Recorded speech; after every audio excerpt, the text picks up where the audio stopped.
नमस्कार। अस्तित्व, भाषा, संस्कृति, विरासत के आज के अंक में आपकी मुलाकात करवाएंगे एक ऐसी शख्सियत से जिन्होंने डुग्गर प्रदेश की सांस्कृतिक विरासत हो या यहाँ का साहित्य हो, उसको अंग्रेजी भाषा में अनुदित करके दूर दूर तक पहुँचाया।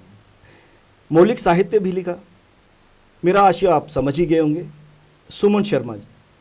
सर, एक्सेलसियर स्टूडियोज़ में आपका बहुत बहुत स्वागत है। धन्यवाद। आप जम्मू के रहने वाले हैं जी। पिछले कई वर्षों से दिल्ली में सेटल हैं जी। लेकिन जम्मू से लगाव आपका छूटता नहीं जी। क्योंकि डोगरी भाषा में जितना भी साहित्य लिखा गया जी। उसमें से अधिकांश का आपने अंग्रेज़ी भाषा में अनुवाद किया, या यहाँ की फिर लोक संस्कृति हो, जैसे लोक कथाएँ वगैरह हों, उनको भी दूसरी भाषा के पाठकों तक पहुँचाया। जी, ये मेरा सौभाग्य है, मैं इसको प्रिविलेज समझता हूँ। बाकी रहा कि भाषा और जो हमारा कल्चर है, सभ्यता है, उसका बड़ा ही इंटीमेट रिलेशनशिप है। जी। आपको एक उदाहरण दूँ, डोगरी में कहते हैं मोआ। हाँ। गाली है। हाँ। लेकिन आप इसको अंग्रेज़ी में कैसे ट्रांसलेट करेंगे? जी। मोआ is somebody who is already dead। लेकिन वो जो इम्पैक्ट है उसको अंग्रेज़ी में उतारने के लिए एक वर्ड सफिशिएंट नहीं है। इसके लिए बहुत सारा कुछ उसका आगे पीछे का देना पड़ेगा ब्यौरा।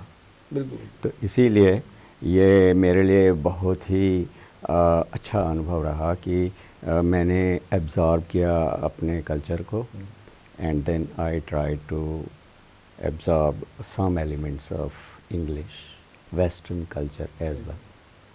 उसको भाव को पकड़ना बड़ा ज़रूरी जी। है। वर्ड टू वर्ड ट्रांसलेशन नहीं कर सकते। वर्ड टू वर्ड ट्रांसलेशन, बिल्कुल ट्रांसलेशन वो तो आजकल गूगल है और मशीन ट्रांसलेशन है। और आपको बताऊं कि अभी मेरे स्टैनफोर्ड यूनिवर्सिटी में मेरा नेफ्यू है, उन्होंने मुझे एक कविता भेजी, एंड कविता का सब्जेक्ट था एंटामीबा, अंतड़ियों में जो हो जाता है एमीबा। आपको जानकर आश्चर्य होगा कि वो कविता 10 सेकंड में लिखी गई, और वो जो है वो एआई ने, आर्टिफिशियल इंटेलिजेंस ने लिखी, कंप्यूटर ने लिखी। बिल्कुल बिल्कुल। तो इसलिए वो जो वर्ड बाय वर्ड ट्रांसलेशन है, वो उसमें फिर जो आपका, जैसे कोई कवि हैं, इतने बड़े बड़े डुग्गर प्रदेश के कवि हैं, उन्होंने जो अपना आत्म रस वहाँ घोला है, उसको अंग्रेज़ी तक ले जाने के लिए उतना उसमें जाना पड़ेगा, उसमें घुसना पड़ेगा। सर, आपने डोगरी भाषा में लिखने वाले सभी साहित्यकारों का अधिकतर पढ़ा, तो पुराने साहित्यकार भी पढ़े आपने, नए साहित्यकार हैं उनको भी पढ़ा, कहानियाँ भी पढ़ी, निबंध भी पढ़े और कविताएं भी पढ़ी जी। आप डुग्गर भाषा में लिखे हुए साहित्य का स्तर क्या देखते हैं? मुझे ये कहना पड़ेगा कि कुछ जो हस्तियां हैं, जैसे मधुकर जी हैं और जैसे और भी हैं, जैसे इनको छोड़ के अभी जो नई पीढ़ी आई है, इसने अपना दिखाना है कुछ। ये गूगल पे तो नहीं कहीं डिपेंडेंट है ट्रांसलेशन जैसे आपने मैं इसके बारे में तो देखिए, जो भी कोई लिखता है, लिखना क्या है? लिखना ये है कि आत्म अभिव्यक्ति, आप दूसरे से कनेक्ट होना चाहते हैं, तो कैसा भी लिखा हो, there is no bad writing. Content है, जो उसको प्रस्तुत कैसे किया गया वो अलग बात है। तो इसलिए सभी जो लेखक हैं, कवि हैं, वो हमारे श्रद्धेय हैं। किंतु जब आती है स्तर की बात, तो मेरा अनुभव रहा है, मैं साहित्य अकादमी से भी जुड़ा हूँ दिल्ली में, तो आप देखेंगे कि साहित्य अकादमी की जो उनका एक बना हुआ है, जहाँ पे किताबें उनकी छपी हुई बिकती हैं, वहाँ एक छोटा सा शेल्फ है डोगरी का, बस। उसमें भी मुझे लगता है कि अधिकतर आपकी ही किताबें। मैं नहीं कहूँगा, नहीं, मैं कहना चाहता हूँ कि जैसे कि अधिकतर कहानियों की ट्रांसलेशन हो या फिर निबंधों की, कविताओं की, तो जहाँ भी जाएंगे आप, अधिकतर सुमन शर्मा सर की अनुदित किताबें ही मिलेंगी। सौभाग्य मेरा। काफ़ी किताबों का हाँ, आपने ट्रांसलेशन किया। हाँ, मैंने शुरू किया था। देखिए, ये जो मैंने ट्रांसलेशन का काम शुरू किया, इसके पीछे एक कहानी है कि मैं यहाँ से चला गया, जम्मू से चला गया 1970s में। जी तो मेरे एक दोस्त थे, वो पीएचडी कर रहे थे जेएनयू से। जी उनका विषय था प्रेमचंद के ऊपर लिखना। तो उन्होंने मुझे कहा कि भाई आप वो एक्सट्रैक्ट दूंगा, आप उसको हिंदी से इंग्लिश में कर दो अच्छा और मैं आपको ट्रीट दिया करूंगा रेस्टोरेंट में। अच्छा तभी नौकरी तो नहीं लगी थी, तो अच्छा लगता था, रेस्टोरेंट में गए, चाय पिया, कुछ कुछ। जी वो तो 70s की बात हो गई, फिर शादी हो गई, जॉब हो गया। 2006 में मेरी किताब पब्लिश हुई, ये प्रकाशन विभाग भारत सरकार ने की, टेल्स फ्रॉम द तवी। वो उसके पीछे ये है कि एक बार ऐसे ही सैटरडे की छुट्टी थी और मैं अपनी पुरानी किताबें देख रहा था, तो मुझे डोगरी के कलेक्शन मिली फोक टेल्स की, और मैंने उसको फिर अंग्रेज़ी में अनुदित किया और फिर वो छपी। आपको पढ़ने का शौक शुरू से था? जी, मेरे को पढ़ने का शौक़ था और पढ़ने के साथ लिखने का भी शौक़ था। लिखने की बात यह है कि मैं थोड़ा सा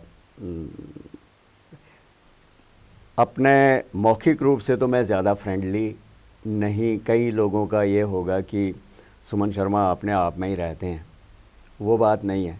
मैं जो बात लिख के कह सकता हूँ वो बोल के नहीं कह सकता। बेटर है ना वो जो आपने लिखी वो हाँ, सदियों तक रहेगी। तो मेरी पत्नी भी यही कहती है कि आप चुपचाप रहते हो, वैसे ये आप पेन से क्या है आप। तो शुरू से ही मैंने लिखने में अभिव्यक्ति की, तो इसलिए पढ़ा भी उसके साथ। और फिर मेरा अर्ली 70s से ही मेरे जो नेशनल लेवल की पेपर्स हैं, मैगज़ीन्स हैं, हिंदी इंग्लिश में छपने लगा और फिर ऐसा ही ट्रांसलेशन हो गई। डोगरी किताबों का सर रिव्यू भी क्या करते हैं और बेबाक रिव्यू क्या करते हैं? अब एक्सल्चर में पिछले कई वर्षों से डुग्गर प्रदेश में जो साहित्य की बात करें, जो भी किताबें छपती हैं उनमें से अधिकतर का बड़ा बेबाक रिव्यू भी क्या करते हैं। उससे भी आपको किताबें पढ़ने की तरफ प्रेरणा मिली, या फिर आप पहले से किताबें पढ़ते थे, सोचते हैं कि डुग्गर में क्या लिखा जा रहा है उसके साथ कनेक्ट रहूँ? मेरे दो बातें हैं जी, इसमें ध्येय दो हैं। एक तो ये कि मैं अपने प्रदेश के साथ जुड़ा रहना चाहता हूँ, और इससे पढ़ने से ज़्यादा अच्छा माध्यम नहीं हो सकता। आप जब बातचीत कर रहे हैं वो भूल जाएंगे, लेकिन जब आपके पास किताब है वो आपके पास सदैव रहेगी। दूसरी बात यह है कि मैं अपनी फॉल्स ह्यूमिलिटी नहीं कहूँगा, लेकिन मैं ये समझता हूँ कि at my age and stage I owe it to the Dogra community, my community, कि जो लेखक हैं वो उन्होंने प्रवाह में लिख दिया, किंतु जो पढ़ने वाले हैं, रीडर्स हैं, उनके लिए और अच्छा लिखें। तो इसलिए sort of appraisal, not critical. हाँ, मैं उनकी वो जैसे क्रिटिसाइज़ नहीं करना चाहता हूँ। Literary criticism is appraisal. आप उसको तोलते हो, वे करते हो, कहाँ उनके पॉजिटिव पॉइंट्स हैं और कहाँ वो और स्कोप है उनकी इम्प्रूवमेंट। अप्रोच। जैसी आपकी एक्सपेक्टेशन है कि डुग्गर प्रदेश की सांस्कृतिक विरासत से, परिवेश से आप जुड़े रहना चाहते हैं, तो उसका माध्यम आप समझते हैं कि किताबें। हाँ जी। तो क्या जो आज का साहित्यकार है, विशेषकर पुराने साहित्यकार तो जुड़े हुए थे, वो परिवेश की बात किया करते थे, वैसा ही कंटेंट आप उन किताबों में पाते हैं कि वो अपनी मिट्टी से जुड़े हुए हैं? जो भी परिवेश है उनकी कहानियों का, कविताओं का, वो अपनी मिट्टी की सुगंध है उसमें, या प्रभाव कहीं बाहर का नज़र आने लगा? बाहर का, मेरा ये पर्सनल ओपिनियन है कि जो हमारे कवि हैं और जो हम उदीयमान और जो हमारे लेखक हैं, उनको एक्सपोजर होना चाहिए वर्ल्ड लिटरेचर का, क्योंकि उनका जो मैं सोच का दायरा, हाँ, मैं क्षमा चाहता हूँ अपने श्रोताओं से, व्यूअर्स से, उनका दायरा बड़ा संकुचित है। जब तक वो देखिए, हमारे जो, मैं इतना कह के ये भी कहना चाहूँगा, एक इंस्टेंस देता हूँ, ललित मंगोत्रा जी हैं। जी जी, ललित मंगोत्रा जी ने 70s में अपनी एक कलेक्शन प्रकाशित है। उसमें उन्होंने एक साइंस फिक्शन की कहानी लिखी। मैं टाइटल तो भूल गया हूँ, लेकिन अभी ये 2023 जा रहा है, 3-4 साल पहले मैंने एक लेखक का, जो कि यूएस में बेस्ड हैं, उन्होंने वही बात कही है जो कि ललित मंगोत्रा जी कह चुके हैं। और वो जो हैं, जो लेखक हैं, विदेश के हैं, उन्होंने वही बात कही है। तो ये सोच है, बैकग्राउंड जो है ललित मंगोत्रा जी की, वो साइंस बैकग्राउंड है। इसके अलावा अगर साइंस की ही होती तो फिज़िक्स के इक्वेशंस ही करते रहते, लेकिन उन्होंने और भी कुछ पढ़ा होगा। वैसे ही मधुकर जी हैं, और भी हैं, ये लोग पहले वेदराही जी पे आपने काफ़ी काम किया। हाँ, वेदराही जी। अच्छा देखिए, वेदराही जी मुझे हमेशा कहते रहते हैं कि सुमन जी आप ऋग्वेद जरूर पढ़ो। अच्छा। उनका जो बैकग्राउंड है इतना विस्तृत है कि अपना जो हमारे पुराण हैं, हमारे वेद हैं, हमारे शास्त्र हैं, उनको पढ़ा है। और उनको पढ़ने का मतलब ये है कि उनको इंजस्ट किया है। हम खाना खाते हैं, यहाँ से मुंह से लेके जब तक वो इंजस्ट नहीं होगा, डाइजेशन तो एक बात है, वो प्रक्रिया है, लेकिन डाइजेशन का अल्टीमेट ऑब्जेक्टिव है इंजस्ट करना, make it a part of your body. Intellectually whatever you read, वो आपके मस्तिष्क में घुस जाना चाहिए, it should be part of you. तो वो कैसे होगा जब आप अपनी ही अभिव्यक्ति करते जाओगे। Who is interested in Suman Sharma, who is interested, I beg your pardon, in Rajeshwar Raju. बिल्कुल सही बात। अनलेस लोगों के साथ कनेक्ट करना बड़ा जरूरी है। हाँ, आप जो हो अगर अपनी ह्यूमैनिटी से, जो अपने कंटेम्पररीज हैं, जो अपनी कम्युनिटी है, उससे कनेक्ट नहीं कर पाए, तो आप अपने सर्कल में ही हो। आप अपनी किताब लेके पढ़ते रहोगे, खुश होते रहोगे, बस ये है। मैंने ये बंद करके, वो देखो मैंने कितनी सारी किताबें लिखी, doesn't matter.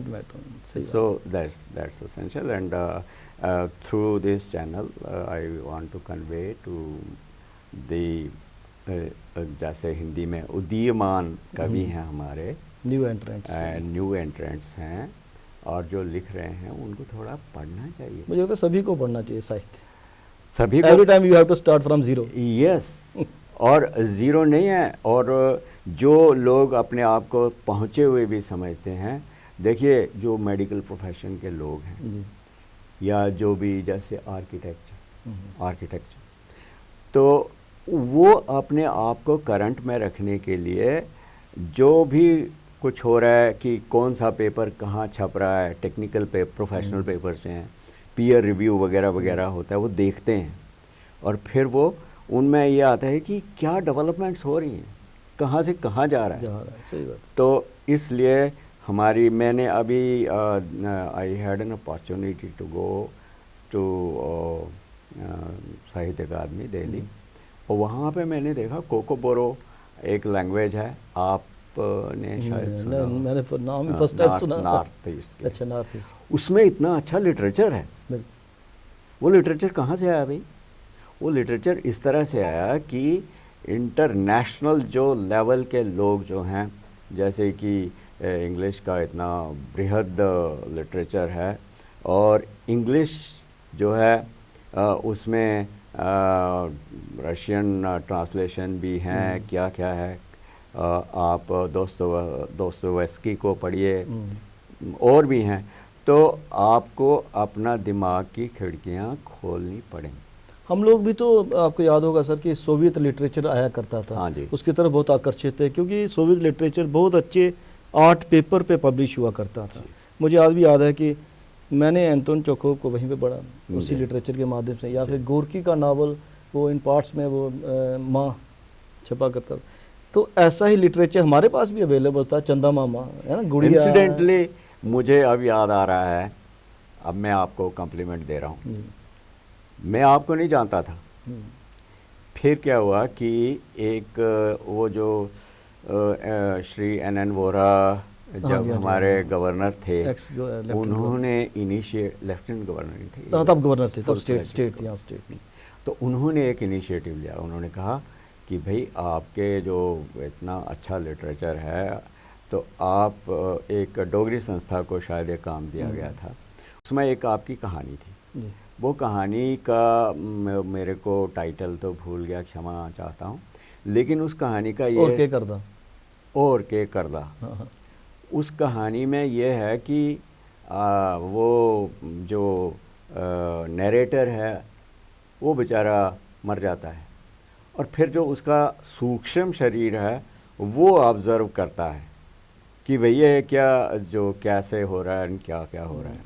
So that concept, वो जो हमारे पुराने जो रीति रिवाज हैं, Rituals, जो हम सोचते हैं, जो हमारी फ़िलॉसफी है, एक सूक्ष्म शरीर है, एक स्थूल शरीर है। बिल्कुल। सूक्ष्म शरीर जो है मृत्यु के 3-4 दिन तक उधर ही चलता घूमता है, गरुड़ पुराण वगैरह वगैरह, वो आपके मस्तिष्क में आपने यू हैव इंजेस्टेड दैट, और फिर उसमें आपने अभिव्यक्ति दी, हाँ, माध्यम हो सकता है कहानी का, लेकिन बात तो वही करेंगे, और संस्कृति की फिर rituals। संस्कृति वही आ गया ना।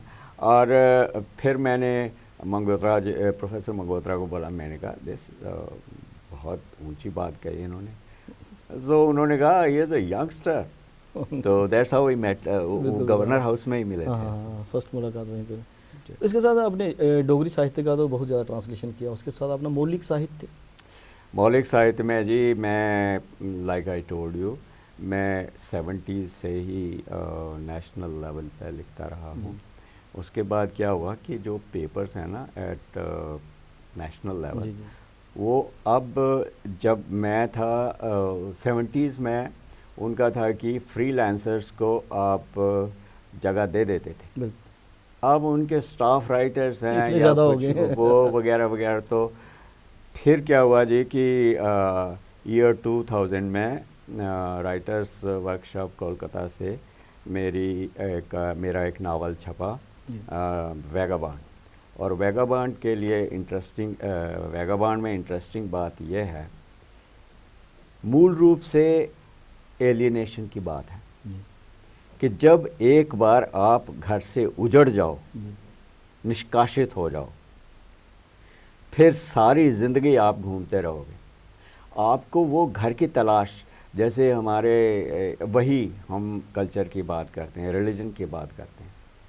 हमारे सनातन धर्म में हिंदू धर्म को नहीं कहता, मैं कहता हूँ हिंदू तो हिंदू किसी वे ऑफ लाइफ है। दूसरे लोगों ने हमें हिंदू का नाम दिया हुआ है। धर्म को हिंदू के साथ मत जोड़ना हाँ। चाहिए, धर्म सनातन है ना। तो सनातन धर्म में यह है कि हमारी जो आत्मा है, 84 लाख योनियाँ, जी जी, वो क्या है कि हमारी जो आत्मा है वो ढूंढती है कि भाई मेरे को आश्रय कहाँ मिलेगा, बिल्कुल, अल्टीमेट आश्रय कहाँ मिलेगा। तो ये मेरे मन के कहीं, मेरे दिमाग के किसी अंधेरे कोने में होगा। और फिर मैंने उसको जो रूप दिया वो ये कि मेरे जो पूर्वज हैं वो मीरपुर पीओके के हैं। जी, 19 तो मीरपुर में त्रासदी हुई है। हाँ, मीरपुर। तो मीरपुर में जब जैसे आपने कहा त्रासदी हुई, मेरे परिवार को आना पड़ा। जी, और मैं वो, आप फॉर्चुनेट कहें या अनफॉर्चुनेट कहें, मैं उस त्रासदी से त्रसित परिवार जब आ रहा था भारत में, जी, तो वहाँ कहीं पैदा हुआ। अच्छा, तो मेरा बचपन ही जो जन्म है वही निष्कासित। उसके बाद मैंने मतलब जो अब मैं नावल की बात लेता हूँ, हाँ, तो क्योंकि जो भी राइटर, आप भी उच्च कोटि के नहीं लेखक सर, हैं, नहीं, नहीं मैं ये समझता हूँ आपको। Thank you. और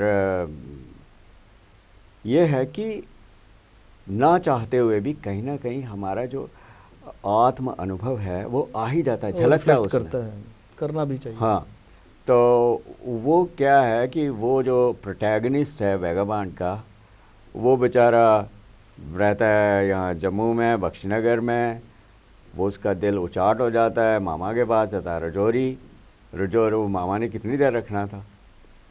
Aahista Aahista he finds ultimately and ये होता है कि भैया व्हेन समहाउ ही manages to go back to Mirpur. अच्छा, वो बोलते हैं मीरपुर में क्या लेने आए हो, तो नया मीरपुर बन गया भाई। बदल इट्स गया, इट्स अ फैक्ट। माइग्रेशन है। हाँ, फिर क्योंकि वो जो पुराना मीरपुर था, जो जहाँ हिंदू लोग रहते थे, वो अब मंगला डैम में। Now it's a metaphor also actually. पूरा का पूरा पानी में डूब गया वो मंगला डैम बना हुआ। खत्म ही हो गया। इसका मतलब जो पास्ट है तो gone, and so you are still homeless. उसके बाद मैंने फिर ऐसा ही लिखता रहा हूँ।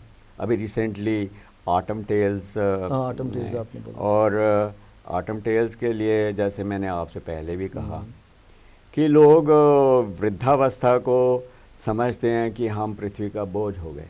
ऐसा नहीं है, नहीं, वहाँ पे एक्सपीरियंस मैटर करता है। और ऑटम टेल जैसे आपने बोला, तो ऑटम सबसे जॉन खूबसूरत। कीट्स ने ओड टू ऑटम में एक बहुत बढ़िया पोएम लिखी है। उसका निष्कर्ष ये है कि आप सारी ज़िंदगी, पूरे जीवन में आप जो भी करते रहे हो, उसका फल, राइपनेस जो होता है ऑटम में, पक जाते हैं फल। लेकिन सर ऑटम का जो एक एक पत्ता, ऑटम लीव्स पे एक एक पत्ता है ना, वो बहुत कुछ कहता है। तो इसलिए मैंने उसमें पॉजिटिविटी डाली है। This has been published online, autumn tales. And then मैं ऐसे ही लिखता रहता हूँ। अभी कॉलम एक ये एक्सेल्सियर ने मेरा एक कॉलम काकभुशुंडी स्पीकत। हाँ। अब काकभुशुंडी एक ऐसा कैरेक्टर है, रामायण का कैरेक्टर है, वो एटर्नल है, सनातन है। तो सनातन का मतलब ये हुआ कि that is the embodiment of past and present. It's a continuum, future also, and future also, continuum, तीनों काल आ गए हाँ, इसमें। No end. So that gave me an opportunity to connect our myths, our past, with the present we live. वो भी भाई विरासत का ही काम है वो भी। That's all. सर आप क्योंकि बहुत अच्छे क्रिटिक हैं, और हम सभी जो भी लिखते हैं, विशेषकर मैं डोगरी साहित्य की बात करता हूँ, तो हम बड़े अपने को प्रिविलेज्ड समझते हैं कि आप उस किताब का रिव्यू करो। आप नए लेखकों को क्या संदेश देना चाहते हैं कि आपकी वो, अगर नए लेखक की वही किताब आप तक पहुँचे तो आपको मानसिक थोड़ी शांति भी दे कि हाँ, अब परिवेश की बात हो रही है, सांस्कृतिक विरासत की बात हो रही है, वही पात्र आपको नज़र आने लगे हैं जो डुग्गर प्रदेश के पहचान रहे हैं। नए लेखकों के लिए मेरा अब एज एन एल्डरली पर्सन, तो मैं नए लेखकों को यही कहना चाहूँगा, जैसे मैं पहले कह चुका हूँ, कि उनको अपना जो दायरा है वो बढ़ाना चाहिए, और वो ये समझें कि हम जो लिख रहे हैं वो रीडर्स, मैक्सिमम रीडर्स तक पहुँचे, वो कंटेंट डालें, और वो भरसक प्रयत्न करें कि किस तरह से, क्योंकि आजकल जो अटेंशन, स्पैन ऑफ अटेंशन है ना जी, ये बिल्कुल कम हो गया है। 2-3 मिनट से भी ज़्यादा आप वो अटेंशन स्पैन जो इधर उधर हो जाता है। हमारे पास कितने डाइवर्शंस हैं, डिविएशंस हैं। दम होगा तो कंटिन्यू करते हैं। तो ऐसा दम, ऐसा कुछ कड़क चीज़ लिखें कि लोग हैं यार यही तो पढ़ना। जैसे हमारे राजू जी ने वो कहानी, जो अच्छी बात है उसको तो दोहराना भी चाहिए, उन्होंने लिखी और अच्छा लगा। सर अब एक्सेल्सियर स्टूडियोज़ में आपका बहुत बहुत धन्यवाद। अगर भविष्य में जब भी जम्मू आएंगे तो आपसे बात करना हमारे लिए ऑनर रहेगा। धन्यवाद, बहुत बहुत शुक्रिया। धन्यवाद। अस्तित्व के इस अंक में आपने बातचीत सुनी सुमन शर्मा जी के साथ। उनकी जो बातें हैं उनको बड़ा माइन्यूटली समझने की कोशिश कीजिएगा, क्योंकि जब तक आप परिवेश नहीं देंगे जम्मू का, डुग्गर प्रदेश का, पात्र आपके ऐसा ना महसूस हो कि कहीं बाहर के हों। विशेषकर नए लेखकों के लिए उनकी ये राय, संदेश हम सभी को अच्छा लिखने के लिए प्रेरित करेगा। कैमरा पर्सन करण सिंह के साथ राजेश्वर सिंह राजू को अब दीजिए इजाज़त। नमस्कार।